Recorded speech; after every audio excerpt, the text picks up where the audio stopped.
Denny Sumargo tengah menuai hujatan publik baru-baru ini. Hal tersebut buntut rekaman percakapan antara Denny Sumargo dan Farhad Abbas lewat telepon yang membahas soal Pratiwi Novianti alias Teh Novi bocor ke publik, di mana rekaman tersebut tengah membahas soal kehidupan pribadi Novi. Dalam unggahan yang beredar, awalnya Denny Sumargo menanyakan tentang sosok Novi kepada Farhad Abbas. Denny Sumargo lantas mengomentari soal gaya hidup Novi. Mendengar pertanyaan Denny Sumargo, Farhad Abbas pun langsung menjawab bahwa dirinya pernah menantang Novi menjelaskan tentang latar belakangnya. Dikatakan Farhad Abbas, ia mengaku pernah mendapatkan informasi kurang sedap tentang Novi. Siapa sangka Denny Sumargo rupanya juga mendengar hal demikian, sehingga Denny Sumargo ingin memastikan informasi tersebut. Sontak, rekaman tersebut pun sukses membuat heboh publik. Tidak sedikit netizen yang budiman menyayangkan sikap Denny Sumargo yang sempat berburuk sangka kepada Novi. Mereka bahkan tidak segan mengatakan Denny Sumargo bermuka dua.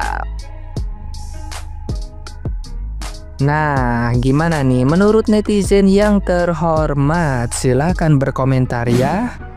Ya nggak heran sih, sebenarnya Densu udah ngasih tahu dari awal. Kan dia bilang waktu ditanya sama wartawan tuh beberapa kali, gimana nih kok Densu udah dicabut belum laporannya? Waktu si Farhad udah bilang laporannya dicabut, ingat nggak kalian? Densu itu mengatakan kalau itu nanti akan saya tanyakan dulu ke kuasa hukum saya, karena saya itu kalau menilai orang itu tidak sehari dua hari, seminggu dua minggu.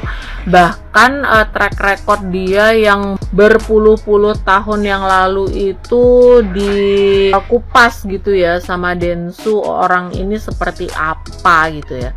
Dan terbukti kan ternyata video rekaman itu sekarang tersebar gitu. Dan menurut aku Densu cukup cerdas juga sih. Kalau memang benar dia sudah terbuka sama Teh Novi, sama kuasa hukumnya, terlebih lagi dengan Pak Brian yang dulu itu ya, yang sekarang kita ketahui bersama dia di pihak siapa gitu kan. Dan ternyata si Farhad itu merekam pembicaraan itu bukan cuman hanya dengan Densu aja. Pablo Benua pun juga mengakui kalau dirinya waktu mengadakan pertemuan dengan Farhad itu yang setelah di Kemensos itu juga direkam sama dia. Entahlah itu tujuannya apa, kita juga nggak tahu ya kan. Cuman kalau untuk sekarang sih ini sudah ada titik terangnya ya, kenapa alasan dia merekam semua itu. Dan sepertinya kita juga sudah cerdas gitu ya, dan memahami, cukup cakap juga siapa kira-kira dalang di balik semua ini ya kan. Kalau kata aku mah kasusnya Agus ini kayak tersanjung berjilid-jilid ya, lebih dari itu lagi. Jujur saja, secara pribadi gue tidak terlalu peduli dengan isi rekaman tersebut, karena pada dasarnya publik pastilah memiliki perspektif dan pandangan yang berbeda-beda untuk menilai isi rekaman tersebut. Ya, namun secara pribadi gua sangat menyoroti mengapa rekaman tersebut bisa bocor dan beredar, karena indikasinya memiliki kecenderungan adanya kesengajaan untuk membocorkan dan mengedarkan rekaman tersebut. Karena harus diingat baik-baik, di saat seseorang melakukan perekaman atas percakapan dengan seseorang, namun tanpa persetujuan lawan bicaranya, maka hal tersebut akan memiliki konsekuensi hukum. Maka apabila seseorang merekam tanpa seizin lawan bicaranya, itu dapat dikatakan ilegal dan bisa dianggap melakukan perbuatan melawan hukum, dan tentunya akan ada konsekuensi hukum. Ya, dikarenakan hal tersebut dianggap ilegal, maka apabila isi percakapan tersebut dalam bentuk rekaman lalu dibocorkan dan diedarkan baik sengaja atau tidak sengaja, maka hal tersebut pun bisa dianggap melakukan perbuatan melawan hukum dan tentunya memiliki konsekuensi hukum. Sudah merekam tanpa izin, lalu ditambahkan pula membocorkan dan mengedarkan isi rekaman tersebut, maka dapat dikatakan melakukan 2 kali perbuatan melawan hukum, dan hal tersebut pun pastinya memiliki konsekuensi hukum. Maka dibutuhkanlah klarifikasi, bukan klarifikasi terkait isi pembicaraan dan percakapan yang direkam, melainkan klarifikasi mengenai mengapa melakukan perekaman secara ilegal. Lalu klarifikasi lanjutannya adalah mengapa membocorkan dan mengedarkan rekaman tersebut.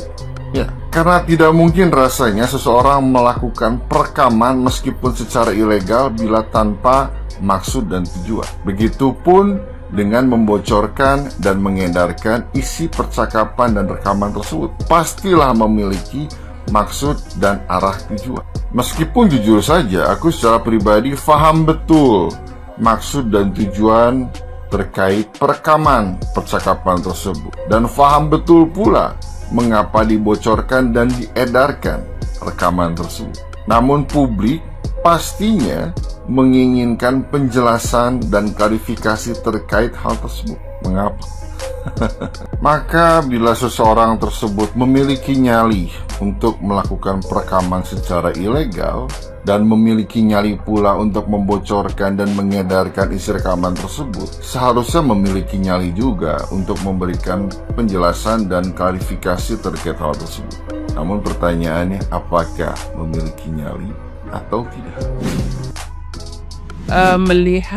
Menilai dari kasus donasi Agus hari ini, jadi kita diperlihatkan bahwa di luar sana banyak anjing-anjing berbulu domba yang mengatasnamakan bantuan, yang mengataskan Sumparti. Ternyata mereka adalah anjing-anjing berbulu domba yang hanya ingin mengadu domba.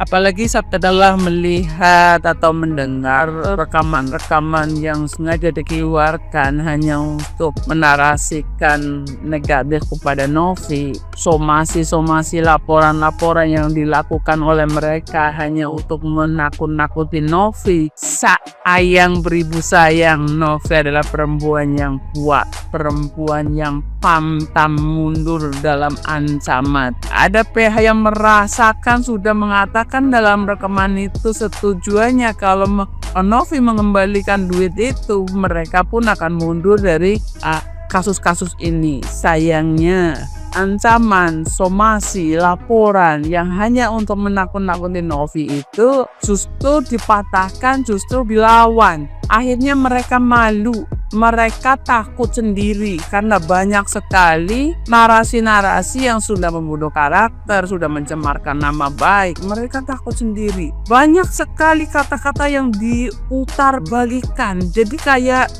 yang orang-orang suka menjual suara ya. Hari ini A, besoknya B. Pecundang, pengecut. Kalau seorang lawyer yang punya harga diri, yang punya dedikasi, seharusnya bicara sesuai fakta. A adalah A, B adalah B. Itulah fungsi lawyer, agar tidak memutarbalikkan fakta, agar tidak menyebarkan isu-isu negatif, apalagi saat mereka memegang kekuasaan adalah untuk kasus donasi. Tapi mereka justru menyerang personal dengan cara berbagai daya, hanya menyerang personal hanya untuk menakut-nakuti, hanya untuk menjatuhkan karakter orang lain agar mereka mengalah dengan ancaman-ancaman mereka, dengan narasi-narasi negatif mereka. Tapi Novi, you are Wonder Woman, strong woman, tidak takut, tidak gentar dengan ancaman-ancaman para PH-PH ini, dengan narasi-narasi negatif mereka, karena mereka hanya memperjuangkan uang donasi itu agar dikembalikan kepada A, agar mereka mendapatkan fee, mendapatkan cuan, mendapatkan share. Intinya seperti itu. Jadi karena perjuangannya gagal, malu, yang diserang pribadinya Novi, pecundang, loser, gak punya harga diri. Apa ya lagi yang diserang seorang perempuan, anak muda yang menyerang nih lawyer kondang, madu, betul madu dan mempermalukan diri sendiri, gak punya harga diri. Bicaranya tidak sesuai hukum yang sedang ditangani, tapi lebih menyerang pribadi dengan mengorek-orek rahasia, mengorek-orek apa yang dilakukan oleh Novi, pada Novi anak muda. Sini to enjoy her life. Para pecundang malulah. Katanya PH-PH yang terkenal, tapi mentalnya mental cuan. Bicaranya tidak sesuai dengan apa yang sedang kalian tangani. Lebih baik pakai rok mini